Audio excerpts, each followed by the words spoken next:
What is going on? It is us again. What it do, man? Up and Comers Podcast. D-Rod and Gwei Lo, homie, back up in the building, fresh off a fight. Yes, sir. Big win. Big win this Saturday.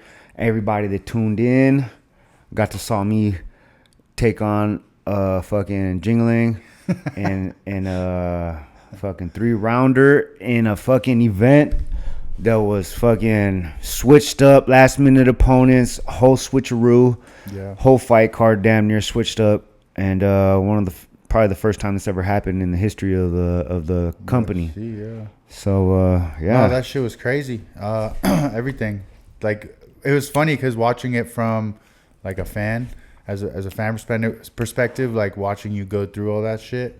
Like, and then also being like, yo, what's going on? Like, after, you know, so it was pretty crazy. Obviously, we got our first-hand experience right here, you know, going through something that I don't think any fighter has really ever had to experience because it was the first time ever.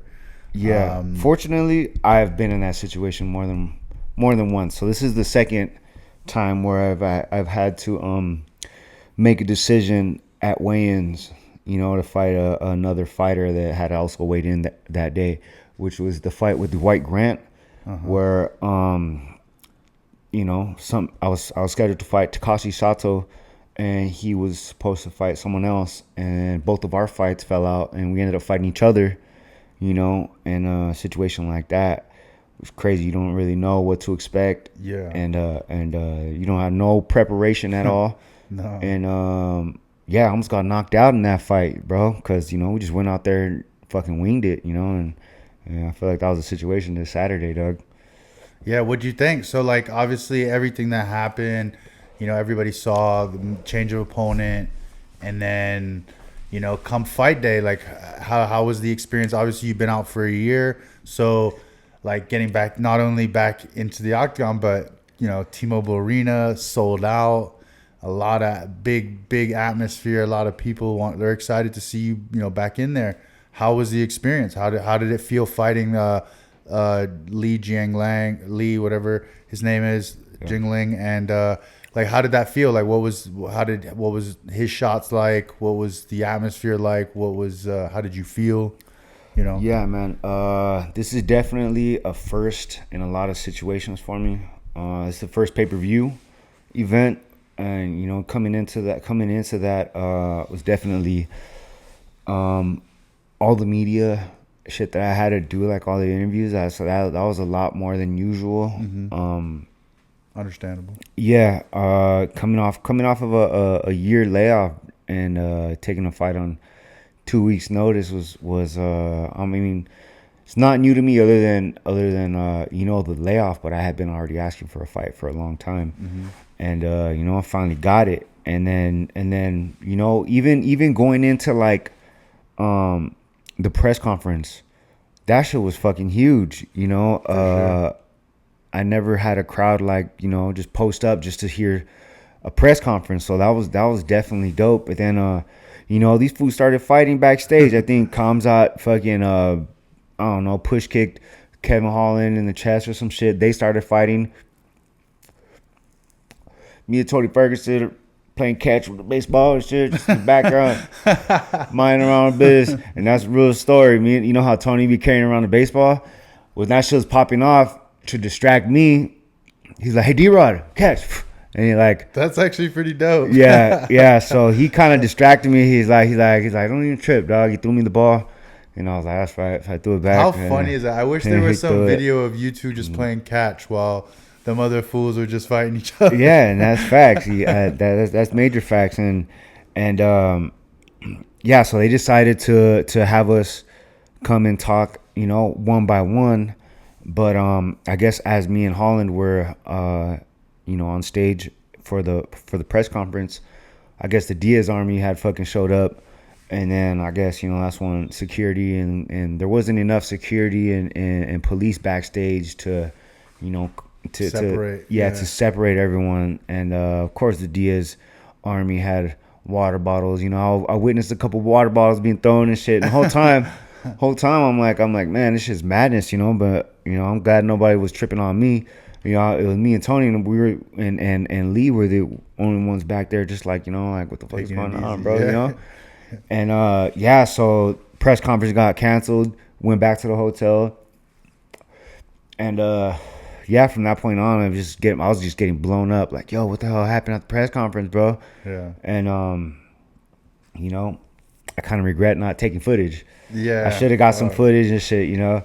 I had an appointment. Otherwise, I would have been there. Fuck. Like, I was also kind of pissed I didn't get to go because it probably would have been sick just to be backstage, watch it all unfold. You know? Yeah, no, it was wild, bro. I'm surprised because Dana and everybody was right there too. These fools didn't give a fuck. Oh yeah. Yeah. Definitely that was. I'm not new to chaos, but to see it and not be a part of it is new. Yeah, that was new. To not be involved. Yeah, to not be involved in that shit was different. And then the weigh-in was fucking huge.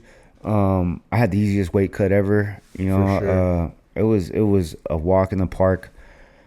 This is the easiest it's ever been. You know, obviously, I'd love to always fight at that weight, but you know, the weight class doesn't exist, and I'm too small to be an 85er. So I guess, you know, 70 is where I'm just gonna stay. That's the home for me. Sure. You know, the weigh-in was sick. The ceremonial weigh-ins. You know, actually, the original weigh-in is where Kamzat missed weight.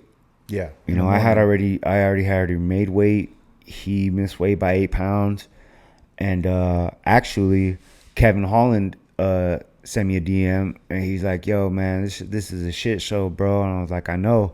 I hear Kamzat missed weight, and they might be looking for either you or myself to, you know, fight him." And he's like, "Yeah." And he's like, you know, I was like, I need, you know, I ain't tripping if, you know, I jump on the situation, you know, I jump on it and be like, you know, yeah, especially given like they most likely will, you know, give you some kind of raise or kind of bump.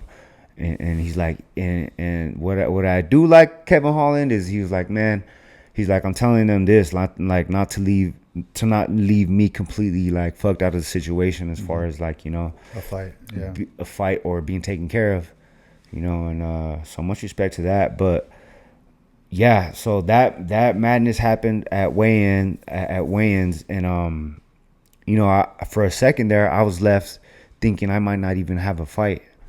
You know, because I was like, okay, so if Holland fights Chimaev and Tony fights the other guy, then that's only left with Lee and myself. But Lee weighed in at 70, so he'd be the only one kind of left to make a decision. You know, yeah, so I was left like, fuck, am I even gonna fight, bro? I hope at least I get paid for fucking making weight and doing my job, you know. And you know, shortly before, I think we had want to go eat or some shit. Yeah, and then,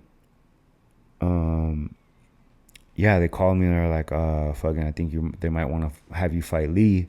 And I was like, I'm down, bro. Yeah, you know, whatever. Because prior to that, I had already been scrolling the rankings and seeing who's a good matchup for me, and I always thought like, all right, Lee, he'd be definitely one of the guys I could fight. I felt like I could take him.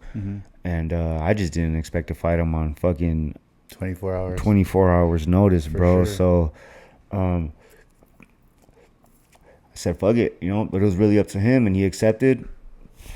Literally backstage at the weigh-ins, I'm fucking signing the contract to fight fucking Lee, and he's like, you know, right off top, he was being super cool, super nice, fucking like he was happy to fight me, bro, and I was happy too because I want to fight, bro. Like, shit, I'm trying to fight, make some money and shit, and just like, you know, keep going, keep moving forward and shit, dog. And I feel like this shit was super necessary. That's why I was like, fuck it, I'll fight on 2 weeks' notice. Fuck it, I'll fight this fool on 24 hours' notice. Like, I want to fight, bro. Yeah.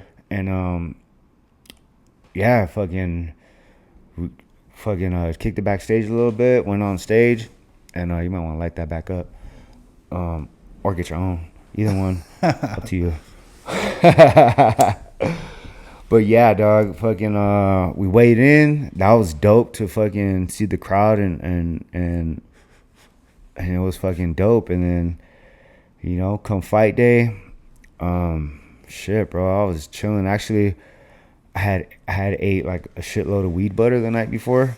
Yeah. So I got like a good ass night's rest, right? So I got up, went and hit some pads in the morning. I was still kind of fucking foggy, bro. I was like, still bro, like, I went and picked you up. Like, yeah. You went and picked me up. You were still asleep when I got you. Yeah, I was tired, bro. But after we smoked a joint, 30 minutes in the car. Yeah. You were like, all right, I'm starting to feel better. And then we moved around a little bit. And then you hit some pads. And you're like, yeah, I feel good. I'm going to go take it. And then we ate. We went. Yeah. We had a nice big meal. Yeah, and then we ate. And then when you passed out. Yeah, then I had like a 3-4 hour nice little long nap. And made my way to the fucking T-Mobile arena. Yeah. And that whole experience was fucking dope, being backstage and I felt kind of surreal, bro, because whole time I had been fighting at Apex, you know what I mean? For sure. And before that, I mean, I had fought at big shows, but nothing like that, bro. That was the biggest. You literally fought at this time, in this the T-Mobile Arena in Las Vegas, bro. Is the biggest. That's where Canelo's fighting this weekend. Yeah. Like, you just fought on the biggest stage. Yeah, you know dog. What I mean? And came out to fucking California Love. Yeah, that shit by Tupac. Bro, I was standing behind you. I got film. I want to send it to you. Like, yeah, you'll see the crowd was super lit. Like, they were hyped. Yeah, hell yeah. That song, I wanted to pick a song that's West Coast as fuck and also get the crowd going as well as myself. And fuck, dog, the atmosphere, the energy, it felt fucking dope, bro. I felt completely comfortable. I felt like fucking relaxed. I felt chill like I always do. I didn't feel like no pressure, no like nothing, dog. I was good going into the fight. And dog, fucking first round was kind of fucking up in the air, dog. I feel like it took me a while to get going. I had a slow start going in this fight. I feel like I probably should have warmed up a little longer. Maybe not. I don't know, bro. I don't know, but had a slow start in the first. I felt like the second and third went out for it, pushed the pressure and landed more strikes, came out with the W, bro. Yeah, I mean, went back home and partied. Had a couple of drinks. Yep, smoked some joints. It was cool to see your family and and just take in the win. But I know from my point of view, watching the fight, cornering, and from my standpoint, it was a super close fight. It was, bro. I checked the stats. Mm-hmm. I only landed 10 more significant strikes. And shout out to the guy, dude. He hits fucking hard. For anybody that's like, oh man, everybody's like, kind of like, I'm not gonna lie, he rocked me, bro. He hit me really hard. That was like the first thing he said to me when I saw him when we got in the cage at the end of the fight. He was like, bro, that guy fucking hits hard. He rocked me. Yeah. And like he was almost, D-Raw was almost like apologetic that he couldn't let himself go because he was so worried about the power by Lee. Yeah, bro, and that's normal. Yeah, he hits hard, bro, and he swings really fast. Bro, he's got the second highest knockouts at welterweight record, and bro, he's ranked. Like, not only is D-Raw one of the best welterweights in the world, that dude is one of the best welterweights in the world. Yeah, so bro, I just beat the best fighter out of China, like ever. The best male fighter from China ever. Yeah. I shout out to Hong Kong. No, Hong Kong's Hong Kong. We don't associate China. No, I know. This win was for America. Yeah, no, exactly. That was another thing. It was a good one. A political win right there. America, USA over China. But no, I mean, all credit to Lee. Like, dude's super tough, super respectful, super really nice good, guy. Like, hey, that's one of the fucking nicest dudes I ever met in my life, bro. Yeah. Of course, there was the language barrier.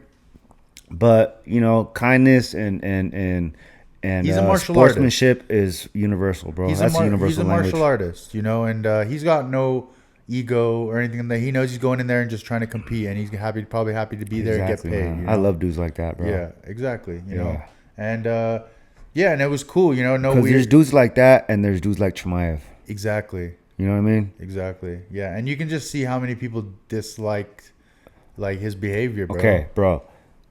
My opinion, I feel like he lost some fans. I think he felt I lost a lot. You know, showing up, missing weight. Well, aside from all that, all the madness and crazy shit he's doing outside of, outside the cage, starting all kinds of crazy shit, acting all crazy, acting all hard, calling himself a gangster. Yeah.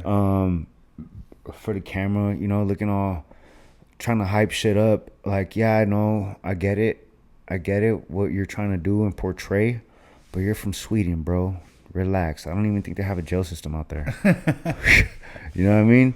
Like, relax, fool. Yeah, I think his definition of gangster is different. You know what I mean? Like, that's gangsters to him. Like he watches the movies. You see, like he's seen Scarface. Like, I think that's what he thinks of a gangster is. They go around killing people. Like, that's not necessarily the definition of a gangster, my friend. Like, it doesn't necessarily operate that way. Mind you, American gangsters and Swedish gangsters, I'm sure, are very different, So yeah, everything's different. Like you said, there's a cultural barrier, language barrier. Even he's a little bit lost and confused. Bro, everybody knows. Real gangsters come from California. Exactly. I mean, you already know.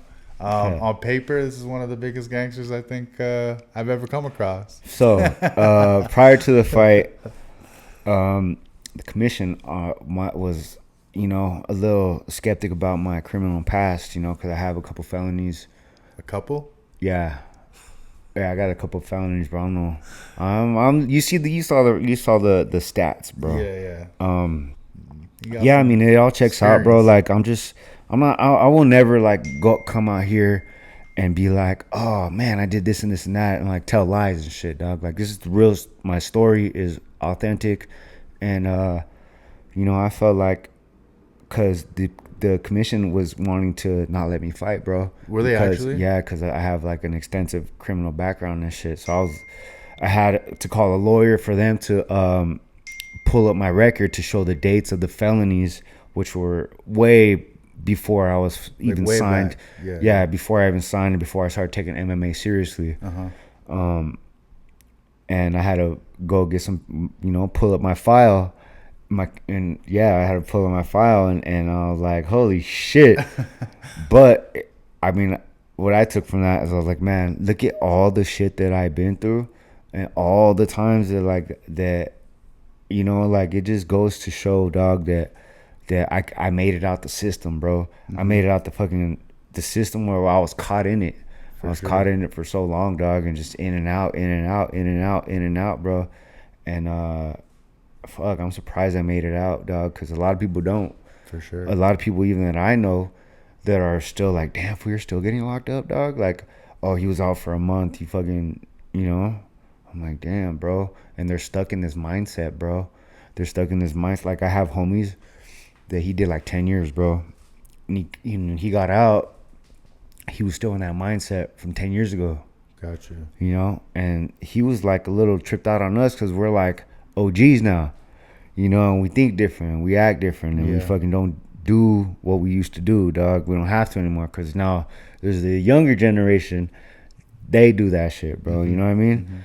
And they're just fucking, it takes them a while, dog. It takes them a long time to fucking to snap out of being institutionalized and just getting out the fucking system, bro, because the system will trap you.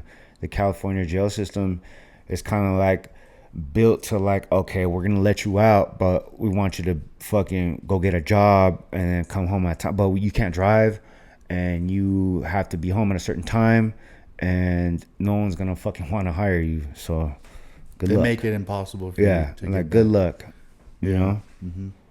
And they do shit, bro, like ins and outs, like, or like people with like drug problems will go constantly in and out because they keep failing their tests and shit. When it's just like a revolving door, bro. Vicious cycle. Yeah, in and out, and fuck it, I made it out, bro. And that's what's amazing is like, not only did you make it out, which is also like hard to do, but look what else you were able to achieve. Yeah, you know what I mean. This moment of fighting at T-Mobile on Saturday night. And just doing what I know, bro. Doing what I learned, and being in the street, bro. Like, just fucking fighting. And just Putting in work, dog. Putting in work. Fighting fools from different hoods, but now I'm fighting fools from different countries. Yeah. You know? All over the world. Yep. Yeah, it's crazy, bro. Like that's the one thing about like that's what like I really he's like the first person that I came into like meeting in like on this journey, I guess, that just had such a different like life than I did. You know, it was just such a different experience. And like even when I tell you like, oh, I've been to this place and that place, you're like, fuck, fool, like you travel so much, you've been all these places. But then when I hear like your stories, I'm like, I'm just as interested. You know what I mean? Like it's cool. And that's how like, I don't know, you just kind of grasp and learn and experience shit with different people. And then like at this point in my career, like as a martial artist, did I ever think like I'd be sitting in Vegas, like cornering my homie, like fighting at T-Mobile? Like, no, like I didn't know what to expect, but here we are, you know. And this is like the beauty of the sport, and through experiences, like it doesn't matter who you are. It's just, if you really want to do something, you just put your head down and fucking work. And like, and it'll be hard, and there'll be days where you'll be like, fuck, am I wasting my time? Should I be doing this? But the reality is, like, if you really want to do something and you really, truly want to do it, you can fucking do it. You just got to put in the work. Exactly, bro. Yeah. And I put in a gang of work to get to here, to get to this spot, bro. And keep on pushing. For sure. You know, this shit just made me, I would have liked a fucking nicer matchup coming off a year layoff and shit, but you know, right I kind of left off. I kind of picked up where I left off, bro. If in that aspect, as far as like climbing the ladder, I felt like it was like now right on the outside now, because I was gonna fight a rank up. I had planned to fight a ranked opponent before my injury. True. You know, and that's the ultimate goal, bro. I want to keep on just picking at these fucking trying to climb as much as possible, bro. And I feel like right now, there's some good ass matchups for me in the rankings. Yeah, you know? I agree. I think like I think we discussed already. We were saying Luque. That would be insane, bro, because I like him. You know, I'm a fan of his style. Yeah. And I feel like that'd make for an amazing fight. Yeah, I trained with him back in 2016. I'm not surprised you trained with this one. I'm not surprised, bro. No, but it's definitely like it's kind of cool that you know I have a little bit of insight. Obviously, it was a while ago, but I definitely know, you know, the advantages he has and the advantages you have. Size wise, you're just so much bigger. Honestly, he's not. Yeah, I look bigger than. Oh, obviously, I weighed in at a higher weight, but going into the fight, I only weighed 191. True. You know, I didn't pack on too much weight, and we ate good. I was fully hydrated, beyond hydrated. Because going into the arena, I was yeah, that's true. Yeah, they're like, hey, you know, they're a drug test you. I was like, oh fuck, I just took a piss at the hotel. Yeah. Yeah, and so I had to just started pounding all kinds of water. So right before I fought, I had to piss like 3 or 4 times. But they had weighed me right before the fight, and I was 191. I didn't pack on too much weight. It's kind of like it would have been the same if I would have weighed in at 70. Yeah, for sure. So like as far as like the size different in the fight, it would have been that like he just looked leaner or smaller a bit, you know. But he had bigger legs. Yeah, he was lean, but. You guys are actually like, I was surprised. I thought he was going to be a little bit like shorter, smaller, but he was like head to head, you know. And when I saw him and shook hands with him, he was the same height as me. So yeah, he's a big dude. Yeah, like, right. Yeah, he's not small. Exactly, dude. You know, I was surprised with his fucking power, dude. Yeah, like the first and it was hard for me because he has that little wraparound hook, you know. So every time I even when I threw a jab, I was in danger right there, you know, because a couple of those, and I was like, holy shit, like this, I could possibly get fucking he had enough power. Yeah, he had enough power in his hands. If he fucking connected, I'd be in trouble, bro. I was sitting so I was obviously in your corner, but where I was sitting was actually the desk, the UFC, what is it, Espanol or UFC Latin was right next to me, and it was what's his face, Ponzinibbio was right there too. Oh yeah, he's a commentator for the. So it was kind of like ironic that like like you say that, oh, he had that power and you sitting right there, because we were both kind of like watching that fight. I remember registering when I saw him. I was like, fuck, you fought this fool and got put out by him. Yeah. So he's probably watching that fight like very interested, you know. And yeah, no, I mean, bro, you took his biggest shot. You stayed right there. Honestly, I felt like I took, because there was one of those punches where, and I'm gonna be honest with you, bro, is he hit me so hard I didn't know where I was at for a second, and like it's kind of like it was like a flash, and then bam, I'm in a fucking arena and then standing in front of this guy, like a literally, video game, bro. like I didn't know where I was at. I was like, where the fuck am I? Oh shit, like. Exactly how it Real happens, shit, like bro. in a video game, bro. Yeah, like dude. I was light, like, flash, boom. yeah, like, and then you're there. Like I don't ever remember feeling that. Like, That's yeah, I got time. dropped by Grant, but I hadn't felt that flash. It was just like my fucking leg went out. Just went out. And yeah, my leg went out, but I was still like there was no there. flash. Yeah, this one was like, I was like, oh. And he's smiling at me. I'm like, what the fuck? Yeah. Because there's one of those ones where I back up a little bit, and he's smiling and shit. I'm like, yeah, that was good. Yeah, he was acting kind of a little weird at certain moments. I Yeah. think in the first round, but I mean, to be honest, from watching, I didn't see like I didn't see you hurt like that. Like that, I know you. Maybe it's different, obviously, when you watch it on TV. But from where I was sitting, I was like, oh, I thought everything you defended well. Like nothing really looked like, you never looked, at least in the judge's point of view, like you were hurt, you know. And that's the most important thing, because it's like poker, right? You get hit with some shit and you're like, holy fucking hell, that hurts like a motherfucker. But if you show any side of like, Yeah. oh, I'm hurt or weakness, they're just gonna capitalize on it. Yeah, in like reality, you just need to stay in that limbo. Like his inside leg kicks were fucking hurting like hell, bro. Yeah. I was like, oh, don't kick me there again. That shit hurts. But, you know, I heard he was having trouble walking because I checked a bunch of them. Yeah. You Oh, know? so I just had my strength and conditioning this morning with Lorenzo, and we were talking about your fight. And one thing that he said he was really happy with your performance was you're checking his leg kicks really well. Yeah. And you know what's crazy? It's like, of course, like when a judge, I guess, sees the fight and a fighter is landing low kicks and scoring on low kicks, but do they score checks as scores? Because they fucking hurt. Yeah. You know what I mean? Yeah. Like, how does that work? So that's another thing to look at. It's like, in my opinion, like, obviously I'm biased. Like, you're my homie. I want you to win. But I try to look at that fight in the most neutral way as a judge, because I'm like, I want my homie to win. So I want to judge it in a neutral way. Because if you came out there and you lost that fight, I would tell you lost that fight. Like, I'm not a fake ass person. Yeah, I mean, it was close, bro. It was close. It was close enough that I was like, hey, dog, that was close. I mean, you asked Even me. You're like, walking out, you were what do you think, literally bro? I like don't the know. first thing you asked me. You know, I was like, you what were do you like, think? you're like, what do you think? You know, did I win I don't that? know. And That's I close. was like, bro, to be honest with you, I got you up 2-1. Like, that was the first thing I said. I was like, I had you 2-1. I was like, but I don't know. You know, and it's always like that when Because they scored him a takedown, but yeah, but it was like kind of not It really. wasn't. It was off a takedown. head It was like kick. 2 seconds. yeah. He I was on the kicked ground. your leg all with 2 seconds left. You hit the mat. He didn't even really land on top of you. Yeah, You know what I mean? Like, so it's not really a takedown. There's no control.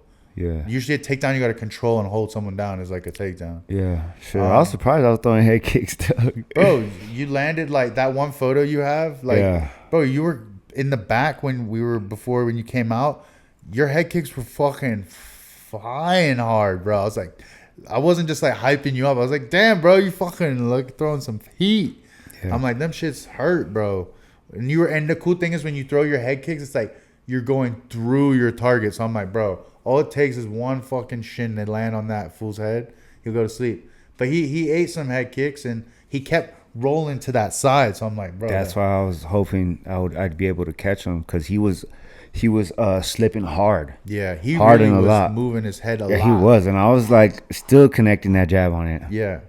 I mean, he got a big head, but he was. Like, I was watching because I watched the fight back, and like, yeah, he really trying to emulate that old school Mike Tyson. Like, you know, just he uses his body torso just to be going pop pop left and right, and tries to throw crazy overhands and hooks because he has so much power.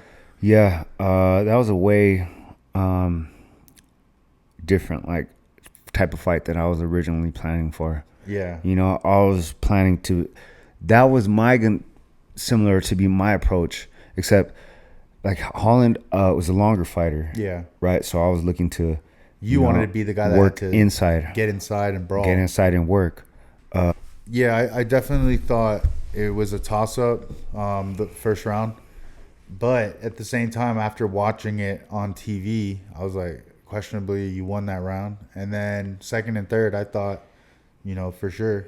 It's, again, like, close fight. I'm not saying like it was for sure, but in the way that I judge fights, the way that I can't even, I've probably watched like over 1 million fights. Like, they gotta be in the millions. But just if you're landing with the jab, that's a significant strike, and it wasn't even like you were just touching him and like nothing. You were like snapping his head back, like it was uncomfortable for him, like, and I thought it was enough to get the win, and especially how everything turned out and everything went. It was perfect scenario.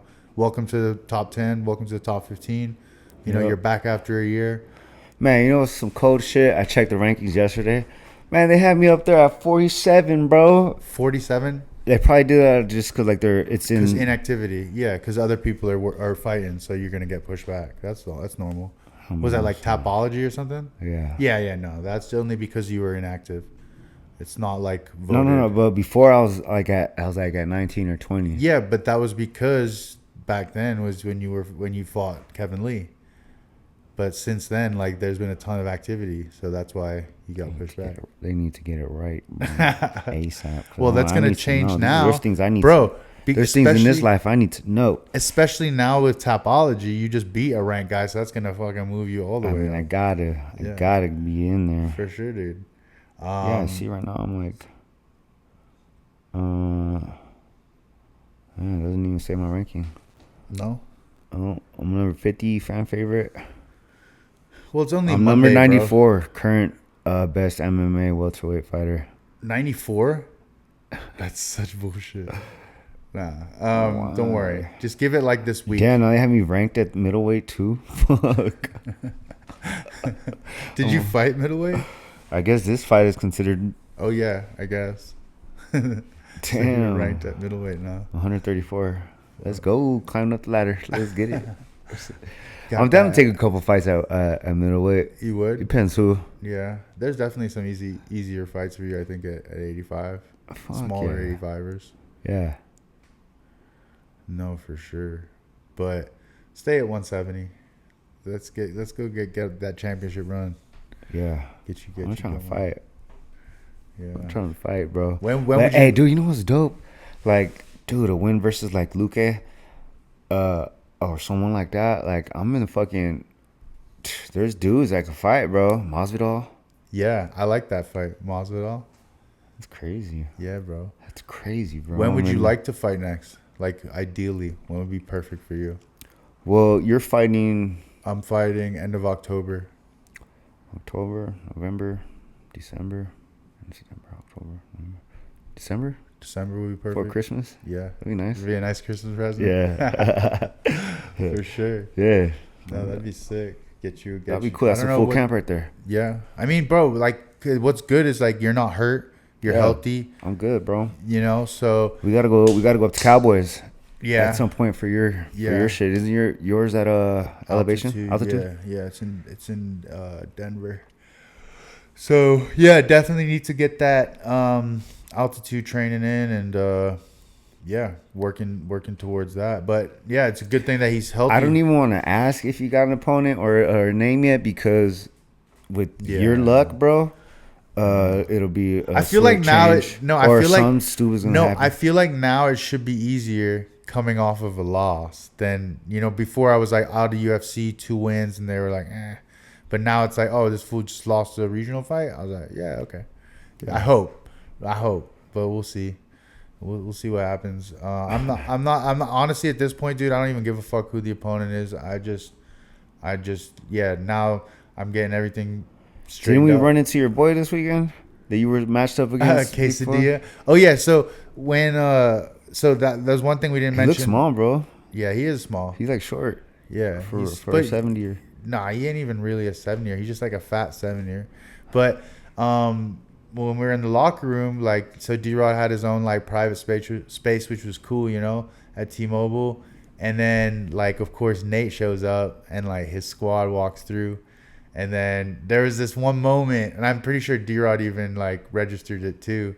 But where, like, yeah, Chris Avila, quesadilla. No, because he made it a thing to, like, kind of, like, look, bro. Cause, yeah, because we were he did one of these. He did one of these. Yeah. Like, just like, yeah. It was so obvious, bro. Because, like, the rest of his crew didn't give a fuck. They just walked through. They, like, but he was like, my eye just, let me see.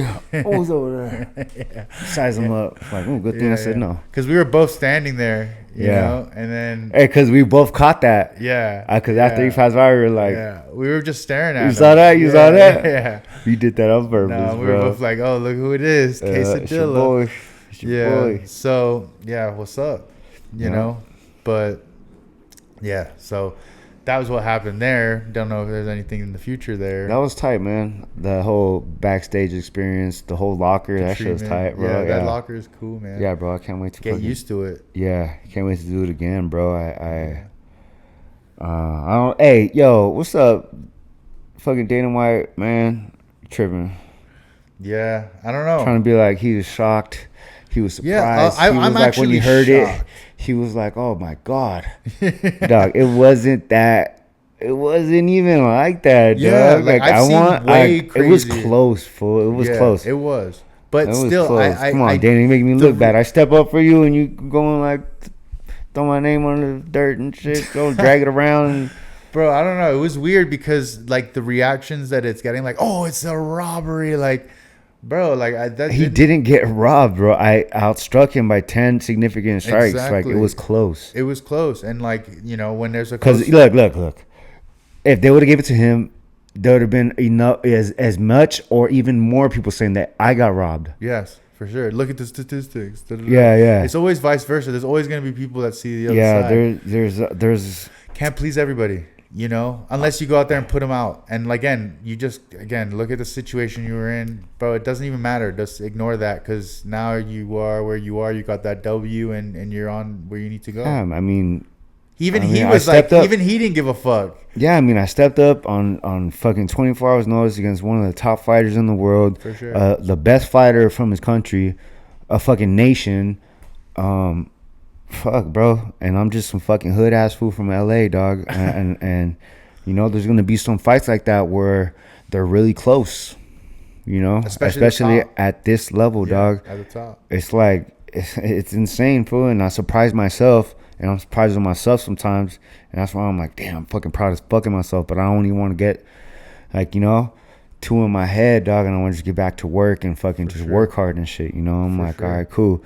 I needed this fight to go the way it did, and now it did, and then now I could just continue with my plans, bro, and that's fucking to keep on working and keep on grinding and keep on keeping on, you know what I mean? Keep on winning. Yes, sir. That's what you got to do. All right, well, you guys got a lot of insight into what happened in this last crazy week. Yo, make sure you guys go hit subscribe to our channel. It don't cost you no money. And the more subscribers we get, the better content we could come out with eventually. Yep. We're trying to grow, and we're trying to just, you know, for sure, we're trying to blow up. So the subscribes definitely helps. Absolutely. Like, comment, fucking share. We're interactive, so you know, if you like to see certain things or want to see us talk about certain things, let us know. Drop comments, and all that shit. You know, give us some little feedback as the show continues. You know, as the show continues to grow, we're gonna, you know, give you guys more dope ass content. So for sure, exactly. You know, I mean, we're planning on going to Zion. We can do some fun shit. We can do some dope shit. We're gonna do some. We're gonna film some shit out there, vlog it and stuff. Look, this is what I'm gonna do, bro. Before we end this show today, since I won, and my homie Guba before the show hooked me up with this bottle, I'm gonna go ahead and just take a little sip. Yeah, you should. And even though you don't drink, you pansy, I'm gonna ask you to take one too. He's gonna have to have a chaser though. No, someone told us, man, this is 1942 and it's the smoothest fucking tequila possible. I'll take a swig of your alcohol. I don't give a fuck. It's for the win, bro. It actually is fucking smooth. It doesn't even hit. I told you. It doesn't even burn. The best. That's actually pretty impressive. Yo, major shout out to Tradecraft Farms today for supplying us with the weed smoke. Oh yeah, always Bomb as fuck. Yeah, so stay tuned for the next episode. Hopefully, I doubt I'm gonna have any fight news, but make sure you check out the fights this weekend. Oh yeah, so this will be the last UFC, and then there's like a 2-week break, I think, until the next one. So I think it's Sanhagen and Yadong. Yeah. Yeah, Song Yadong. Yeah. So that's the main event. So we're gonna do another episode at the end of this week. We'll talk about like the fights and stuff for that, and whatever the fuck's going on, in the world. We'll talk about some shit. Yep. Let us know. Hey, for the guys that watch, what do you guys want to hear us talk about? Let us know. Yeah, let us know. Leave a comment. We've got our questions. We'll get back to you. We talk about different sports. We talk about political shit. We talk about just dumbass shit in general. This episode was mainly just covering fight week and all that crazy shit and the fight. Yeah, I mean, D-Rod's had a whole crazy week. So, Yeah, so we'll do another episode at the end of the week. For sure. Don't forget to hit that subscribe, y'all. Yeah, and I was on shrooms this episode and felt pretty good. But yeah, don't forget to subscribe, like, and fucking share, bro, and let people know and follow the journey. Stay tuned. Pieces. Yeah, there was one time, like one period, I was fucking tripping balls, bro. I was like looking at your face. Yeah, I was looking at your face and shit, and I was just like, oh my god, like, just keep it together. Just keep